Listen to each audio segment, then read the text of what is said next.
మెదక్ జిల్లా పాపన్నపేట మండలంలో భారతీయ జనతా పార్టీ మండల శాఖ అధ్యక్షులు సంతోష్ చారి గారి ఆధ్వర్యంలో స్థానిక సంస్థల ఎన్నికల సన్నాహక సమావేశం నిర్వహించడం జరిగింది। ఈ కార్యక్రమానికి ముఖ్య అతిథిగా హాజరైన మెదక్ జిల్లా బీజేపీ పార్టీ అధ్యక్షులు వాల్దాస్ రాధా మల్లేష్ గౌడ్ ఈ సందర్భంగా వారు మాట్లాడారు।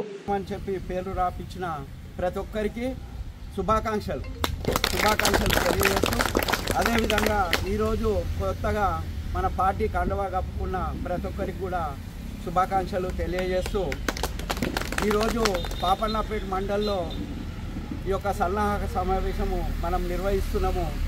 పార్టీ రాష్ట్ర పార్టీ కూడా మరి గత 6 నెలల నుంచే మనకు ఈ యొక్క ఎన్నికల స్థానిక సంస్థల ఎన్నికల గురించి కార్యాచరణలు రూపొందిస్తూ ఎప్పటికప్పుడు మనకు సమావేశాలు ఏర్పరుస్తూ మనల్ని ఉత్తేజపరుస్తుంది। ఇదంతా కూడా మీరందరూ కూడా ప్రతి మీటింగ్కు కూడా వచ్చిర్రు, అన్ని సమావేశాలలో పాల్పంచుకున్నాము। అందరం కూడా పార్టీ కోసం సేవ చేయాలని చెప్పి మనమంతా కూడా ముందుకొచ్చి మరి ఎన్నో సంవత్సరాల నుంచి ఈ పాపన్నపేట మండలంలో చాలా సంవత్సరాల నుంచి సీనియర్ నాయకులై ఉండి పార్టీ జెండా మోస్తూ డబ్బులు ఇచ్చినా ఇవ్వకున్నా కిరాయికి డబ్బులున్నా లేకున్నా కానీ ప్రతి మీటింగుకు అటెండ్ అయిన ప్రతి సీనియర్ నాయకులకు పేరు పేరున నా యొక్క నమస్కారాలు తెలియజేస్తూ మరి ఇన్ని రోజుల నుంచి అన్న మీరందరూ కూడా బాగా కష్టపడ్డారు, పార్టీని నిలబెట్టిరు, పార్టీ కోసం పనిచేసిరు।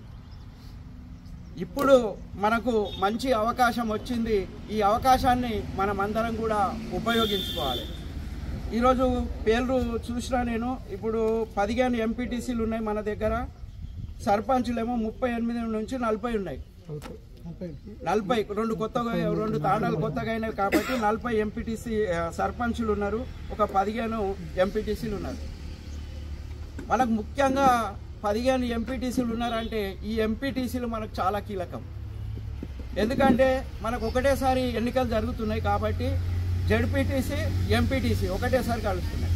ఈ జెడ్పీటీసీలు ఏదైతే ఉన్నారో వీళ్ళు ఏదో ఈడ పేరు రాపించడము, మేమేదో రాపించుకున్నాము, ఎన్నికలలో పోటీ చేస్తున్నా అనే విధానం ఉంటే మాత్రం మీ మనసులకి తీసేయండి, అది ఉండొద్దు। ఈడ పేరు రాపించి మీరు గట్టిగా పోటీలా ఉంటాము, మేము గట్టి పోటీ ఇస్తామన్నప్పుడే మీరు నిలబడగలుగుతారు। మీరు ఏదో పేరు రాపించడం, ఏదో నామకే వాస్తే నా పేరు రావాలనే ఉద్దేశంతో రాపించడం అంటే మాత్రం కుదరదు।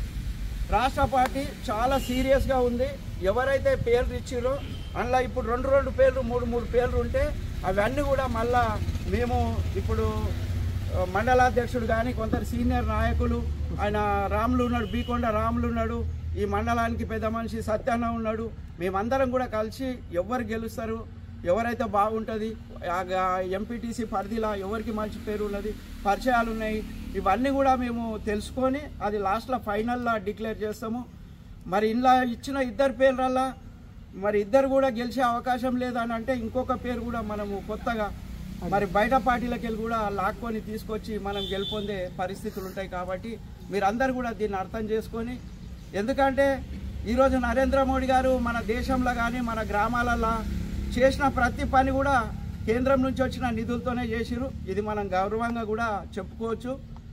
ఇప్పుడు ఈ పేర్లు ఇచ్చిన వాళ్ళు కానీ ఈ కార్యకర్తలు కానీ నాయకులు అందరూ కూడా ఈ రోజు నుంచే ఎన్నికలు వచ్చినాయి అనే రీతిలో మనము ఇంటింటికి తిరిగి ప్రచారం చేయవలసిన అవసరం కూడా ఉన్నది। ఇప్పుడు ఈ ఎంపీటీసీలు 15 మంది ఎంపీటీసీలు గట్టి పోటీ ఇస్తే ఈ జెడ్పీటీసీ గెలవడానికి చాలా ఈజీ అవుతుంది, మీరు ఒకసారి అర్థం చేసుకోండి। ఎంపీటీసీలు ఎప్పుడైతే గట్టి పోటీ ఇచ్చి అందరూ కూడా గెలవగలిగితే ఈ ఉన్న జెడ్పీటీసీ అయితే ఏదైతే ఉన్నాడో ఆయన ఈజీగా గెలుస్తాడు।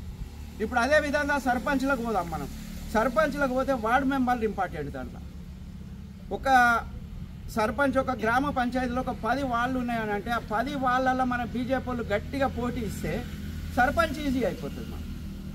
మరి వార్డు మెంబర్లు కూడా మనకు చాలా ఇంపార్టెంటు, ఈ ఎంపీటీసీలు కూడా చాలా ఇంపార్టెంటు।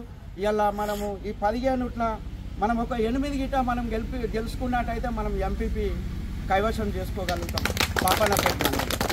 అదేవిధంగా ఈ సర్పంచులకు కూడా అంతే, సర్పంచులు కూడా ప్రతి సర్పంచ్ కూడా నేను గెలుస్తా తప్పకుండానే అనుకున్న సర్పంచ్ నేను ఖచ్చితంగా ఇప్పుడు ఇవాళ మనకు అందరికీ తెలిసిన విషయమే, డబ్బుతో కూర్చుకున్నది వాళ్ళ గవర్నమెంట్ ఉన్నది, కాంగ్రెస్ వాళ్ళది గవర్నమెంట్ ఉంది, వాళ్ళు డబ్బు ఎక్కువ పెడతారు। మనకు డబ్బు కాదు ఇంపార్టెంట్, మన మంచితనం మన గ్రామాలలో పనిచేస్తుంది, ఇది ఒక్కటి బాగా ఆలోచించుకోండి। మనం ఇన్ని రోజుల నుంచి పార్టీకి సర్వీస్ చేస్తున్నాం. ఇవాళ మనకు అవకాశం వచ్చింది. ఆ అవకాశాన్ని మనం చేజారగొట్టుకోవద్దానంటే ఇప్పటి నుంచే మనం ఇంటింటికి తిరగాలి. మరి ఇప్పుడు ఉంటారు మహిళలు ఉంటారు, మహిళల దగ్గరికి పోవాలి.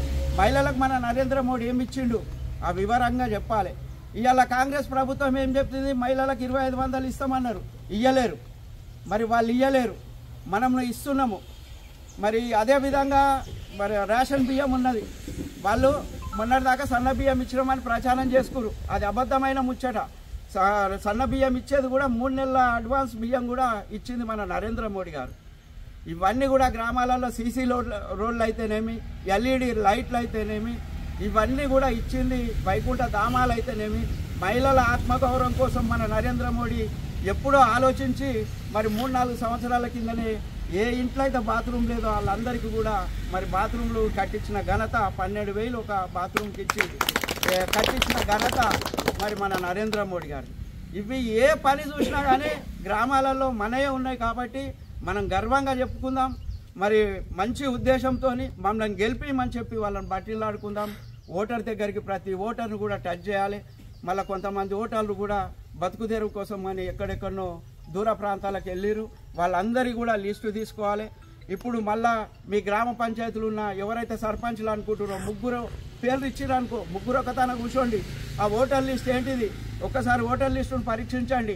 ఓటర్ లిస్టులు అన్నీ కరెక్ట్ ఉన్నాయా, పేర్లు మన బీజేపీలో ఉన్నాయా, మనం అనుకున్న ఓటర్స్ కీ ఓటర్స్ ఉంటారు, వీళ్ళ పేర్లు అన్నీ ఉన్నాయా, దీంట్లో సచిన వాళ్ళ పేర్లు చనిపోయిన వాళ్ళకి కొన్ని తొలగించలేరు, వాళ్ళవి కూడా తొలగించమని చెప్పాలి. ఒకవేళ తొలగించలేరు అనుకో ఆ పేర్లు కూడా టిక్కు పెట్టుకోవాలి. బూత్లో మన బూత్ అధ్యక్షుడు మనకు బూత్లో కూర్చున్నప్పుడు కూడా అవన్నీ కూడా టిక్కు పెట్టుకొని ప్రతి ఓటు కూడా చాలా విలువైన ఓటు ఉంటుంది. ఒక్క ఓటుతోనే మరి అదృష్టాన్ని తారుమారు చేస్తారు. ఒక్క ఓటు ఇటు అయినా కానీ ఇటు గెలుస్తారు, ఇటు అయితే ఇటు గెలుస్తారు. ప్రతి చిన్న అంశం కూడా వదిలిపెట్టకుండా, ఎందుకంటే బీజేపీ అంటేనే చాలా క్రమశిక్షణ గల పార్టీ. మళ్ళీ ఇంకోటి బీజేపీ అంటే ఏది కూడా వదలదు. మనం ఏ చిన్న సమస్య వచ్చినా కానీ గ్రామాలలో మనం ముందుండి చేస్తున్నాం. మనం దేన్ని కూడా తప్పును తప్పే అని అంటున్నాము. ఎవ్వరికి కూడా మనం భయపడలేము. ఇవాళ మనకు స్కాములు చేసే మనుషులం కాదు మనము. ఇవాళ కుటుంబ పరిపాలన కాదు మనది. మనము ప్రజల కోసం, ప్రజా శ్రేయస్సు కోసం, గ్రామాల కోసం, గ్రామాల అభివృద్ధి కోసం మనం పాటుపడుతున్న వ్యక్తులం. మనకి ఇవాళ అవకాశం వచ్చింది. ఈ అవకాశాన్ని చేజారుకోవద్దు. ఎవ్వరం కానీ కష్టపడి ఒక్క క్యాండిడేట్కు మన ఊళ్ళే 3 పేర్లు రాస్తే ఒక్కరికే అవకాశం ఉంటుంది. ఆ సంగతి మనకు అందరికీ తెలుసు.